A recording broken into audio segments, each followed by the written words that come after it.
Hello, it's Craig here with the most detailed Elden Ring Patch 1.08 notes you will ever see, including many unlisted changes. There's quite a few, so watch carefully. Let's get started with the PvP exclusive adjustments.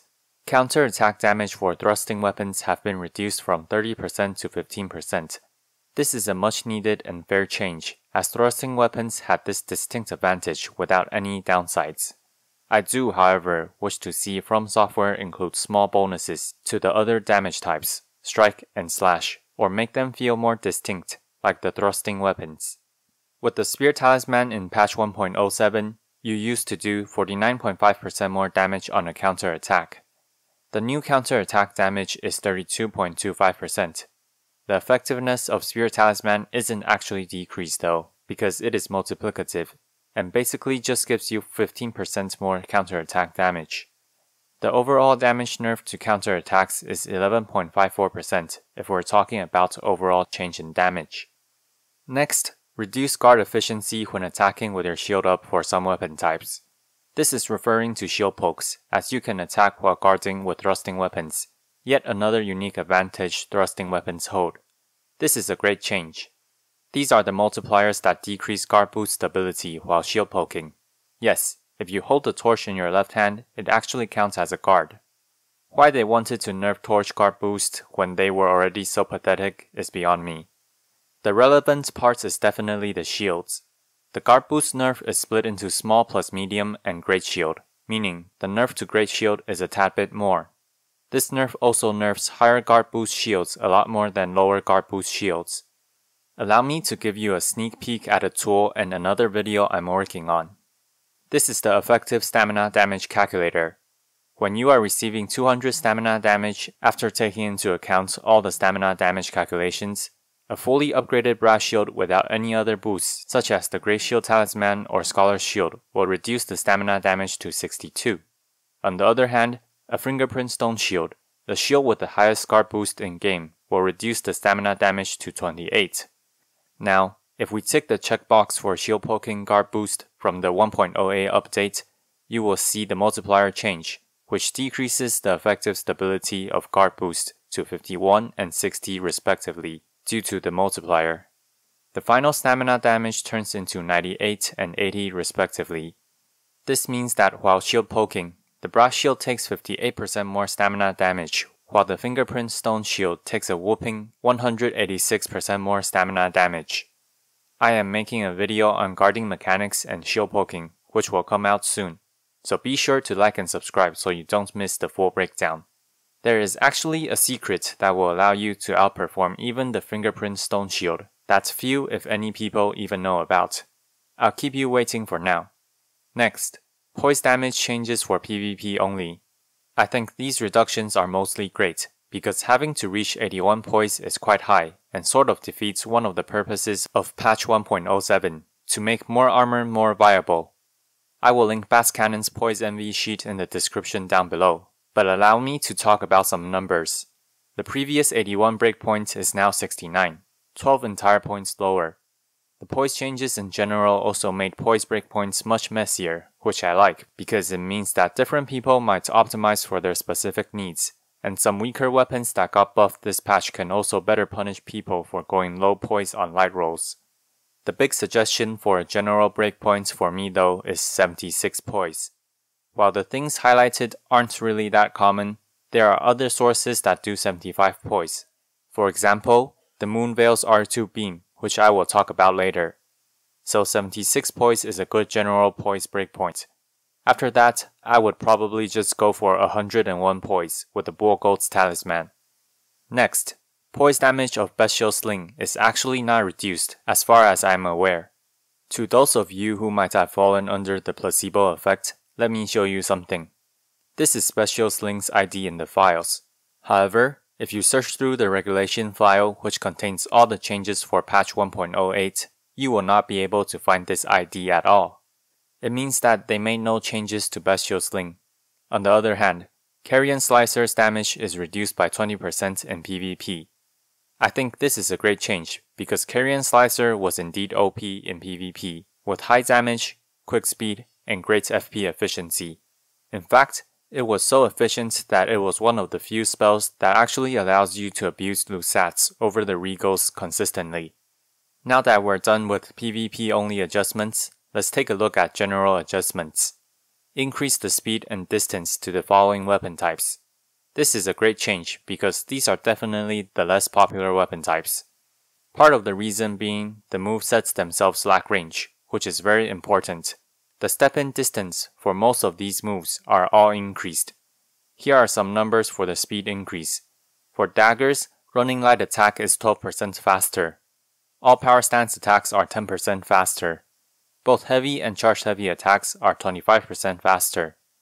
For axes, there are two different basic movesets if you watched my axe video. The hatchet type axes have their regular one-handed light attacks increased by 17%. The two-handed versions are increased by a bit less, only 9%. For the other non-hatchet type movesets, light attacks are 8% faster in general, while the power stance movesets are 22% faster. And here is another piece of information not mentioned anywhere in the patch notes. The axe weapon class received the shadow buff to their AR. I'm listing a few examples here, but it applies to all of them, regardless of affinity as well. I think this is sort of their way of trying to differentiate axes and hammers, as they were quite similar on launch. For hammers, the club and stone club regular attacks are 16% faster. One important note is the regular moveset hammers basically got halberds hyper armor. For example, 52 hyper armor on the light attacks. This further cements the fact that From Software is trying to add more active poise into the gameplay, but the club and stone club did not receive this buff, which, if done intentionally, I think is an interesting way to separate the movesets, as the club and stone club received a speed increase, while the regular hammers did not. The power stance moveset received the same treatment as the axe moveset, and so did the power stance flails, because they're pretty much the same type of power stance attacks. I'm more surprised flails didn't get more buffs on the regular attacks. Next, more buffs to off-meta weapons. Yet another great change. Twin Blades have their two-handed moveset significantly buffed. The two-handed light attack chain is 25% faster. Combine this with a 1.07 status nerfs to power stance and paired weapons makes two-handed Twin Blade probably the best weapon for status application. Non-Eleonora charged heavy attacks are 25% faster. A less but still potentially relevant buff. The Reapers got a lot of changes, which I really appreciate. I remember talking about how this became one of the slowest weapon classes after the 1.07 changes, and indeed, they performed quite poorly, especially when they were competing with halberds in terms of stats and poise damage. The buff doesn't apply to offhanding the Reaper, but light attacks are 16% faster. Running attacks are 8% faster, and charged heavy attacks are 25% faster. The power stance moveset is 12% faster. Fists got quite the buff, which allowed them to get a true combo. Assuming both hits of running R2 lands and staggers you, you can combo into another heavy attack. But as you can see here, light attacks, heavy attacks, and running attacks are all increased for both one-handed and two-handed versions, even though you'll most likely be two-handing them. This is great because the two-handed version light attack got a faster buff than the one-handed. Claws also received a much better forward momentum on their attacks, like the dagger, axe, hammer category, which I think I should mention, because it's not mentioned here. Their light attacks and heavy attacks are also faster now. Very nice buffs for all these weapon types, and very much needed after the status nerf hit these paired weapons due to nerfing power stance attacks. I like this change because they're also less reliant on status effects and can do more damage due to having faster speed.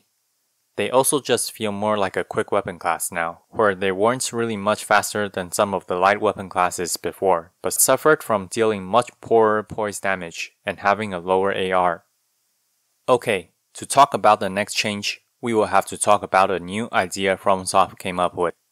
I like the idea a lot as it basically splits rolling attack frame data up from crouching attacks, allowing them to better balance crouching attacks.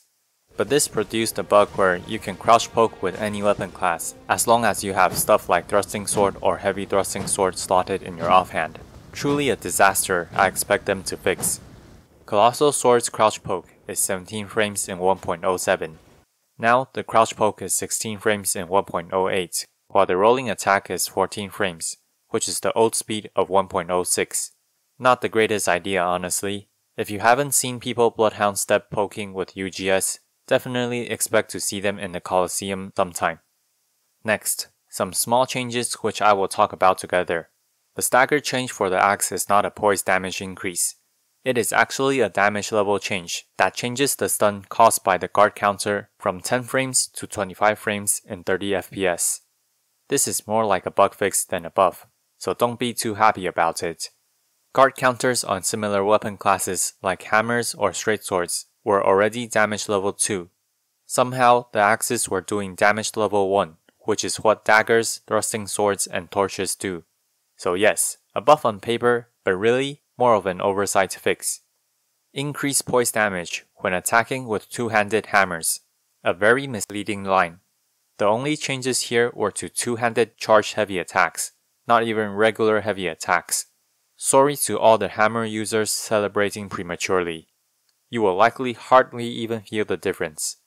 Finally, claw changes, which is indeed a poise damage boost across the board to all moves as they increase the base damage of the claws from 3 to 4, except the hook claws. How come they didn't change the hook claws? Don't ask me. I don't know, but poor hook claws. The other claws essentially got a 33% poise damage boost, which is a lot to miss out on. Increase poise value during active parts of stamp upward cuts and sweep. This part is an increase to hyper armor, which probably should have came last patch. They sort of forgot about it when upgrading the active poise of weapon types, but better late than never.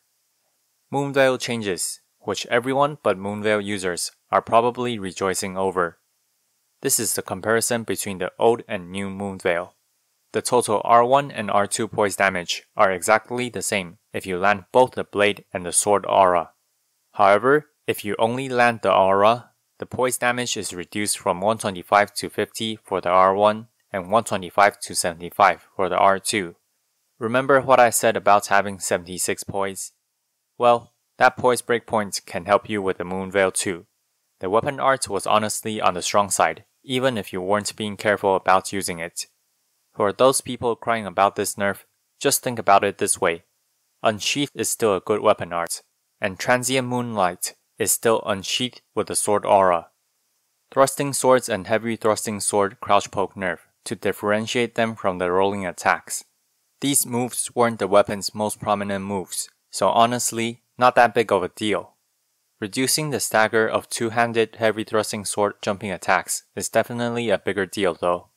However, I find this very fair, as HTS was very much meta due to having a true combo on the light jumping attack, which could easily deal over 1k damage while having a fast recovery, so it was not very punishable. It made it one of the best jump attacks that is also fast on the recovery for a heavy weapon class, so losing the heavy stagger makes this much more balanced. Now, I'm just waiting for From to nerf Power Stance Great Spear crouch pokes. I'm honestly surprised they didn't do it when this patch separated crouch pokes from rolling attacks. Slightly reduced poise damage on hammer type weapons. Don't freak out, they're still way higher than the 1.06 version. Hammers still deal a whole lot of poise damage, but it was definitely quite powerful for PvE. A slight nerf to Crackblade. Once again, don't freak out, because I know people rush to search for the update video, even if the videos are created barely hours after the updates with half-baked knowledge. Those are definitely videos aimed more for views and clickbaits, but seriously, I can guess the amount of fluff and exaggeration in some of them without ever watching any. I just hope you don't fall prey to tactics that are simply done to maximize the YouTube algorithm rather than information. These are the changes made for Crackblade from 1.06 to 1.07. The 1.08 update merely reverted the poise damage buff, which means the Crackblade is still a lot stronger if we compare it to 1.06. This change, in conjunction to the hammer changes, is definitely made for PvE, to try to tone down the overpowered poise damage you could be achieving with the poise buffs. It actually trivializes many boss fights by simply buffing up large hammer type weapons with the Crackblade and doing jump attacks. This is a balanced change. Less lingering hitbox on Flaming Strike. Another great change, as this Ash was annoying for PvP, especially because of the stupidly long lingering hitbox. RIP Flame of Redmanes. This is truly a huge nerf. In my opinion, too much in fact. Did Flame of Redmanes need a nerf? Yes. It was far too effective at doing poise damage. However, it wasn't a fast move, and turning it into 100 poise damage for PvP or 10 for PvE is way too little. Now, it doesn't have anything it is particularly good at. It would be interesting if it actually dealt a bit more poise damage to the point where it isn't OP, like 250 and 25. It would be a bullet art that deals high but not OP poise damage. Alternatively, it could also use a bit of faster startup animation, with only a tad bit of poise boost. I would like to see either of the changes, so that this weapon art won't just phase out of fashion due to an over nerf. Reduce the time it takes to active guard part of Shield Bash weapon art. A slight buff to Shield Bash, basically. The Falling Star Beastjaw also received a heavy nerf. This was doing way too much poise damage. If this feels like an over nerf later on, I would suggest slightly increasing the damage of the weapon art instead of buffing the poise damage. Finally, we have some general bug fixes, which I won't mention too much of, but I would like to talk about a few lines. Black Sword bug fix, so it doesn't bug out on the left-hand seals anymore. Just a heads up. The really nice change is the crouching crap people are doing for PvP. This is an excellent change, as it was definitely a hassle for essentially what is free stamina. A great change so that people can't just crouch on a dump technique that was essentially a bug for stamina management. Will people still be crouching though? Yeah, because you can fake out your opponents with crouch attacks. I'm just glad they don't also get infinite stamina. Serpent Hunter's crouch attack now deals pierce damage instead of standard damage, a free boost to counter attacks. Alongside the new Colosseum, I really like the balancing direction Elden Ring is taking, and I hope From Software can keep bringing us good updates. And that's it from me. Like and subscribe, and if you want to support the channel or request a topic, please buy my fantasy novel in the description down below. Krite, signing out.